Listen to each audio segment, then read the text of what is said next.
अमरीका ने पाकिस्तानी सफ़ीर रिजवान शेख ने सिंध तास मुआहदे से मुतालिक भारत का रवैया लाकानूनियत पर मबनी करार दे दिया। वाज़ेह कर दिया कि 25 करोड़ आबादी का पानी रोकना ऐलान जंग तस्वुर किया जाएगा। पाकिस्तानी सफ़ीर रिजवान शेख ने पहलगाम वाक़े के बाद भारत के यकतरफ़ा इक़दाम को हदफ़ तनकीद बनाते हुए वाज़ेह किया कि सिंध तास मुआहदे में यकतरफ़ा तौर पर मुआहदे को मुनक़ता करने की कोई शिक या गुंजाइश नहीं। उन्होंने पाक भारत कशीदगी में कमी लाने से मुतालिक अमरीकी क़यादत का किरदार काबिल तहसीन करार दे दिया। रिजवान सईद शेख ने वाज़ेह किया कि पाकिस्तान मसला कश्मीर के हल में पेशरफ्त के हवाले से अमरीकी सदर की कोशिशों की कदर करता है।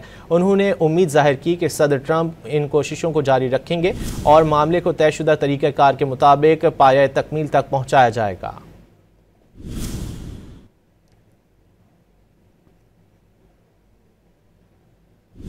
रिजवान सईद शेख ने वाज़ेह किया कि पाकिस्तान मसला कश्मीर के हल में पेशरफ्त के हवाले से अमरीकी सदर की कोशिशों की कदर करता है। उन्होंने उम्मीद जाहिर की कि सदर ट्रंप इन कोशिशों को जारी रखेंगे और मामले को तयशुदा तरीक़ाकार के मुताबिक पाया तकमील तक पहुँचाया जाएगा।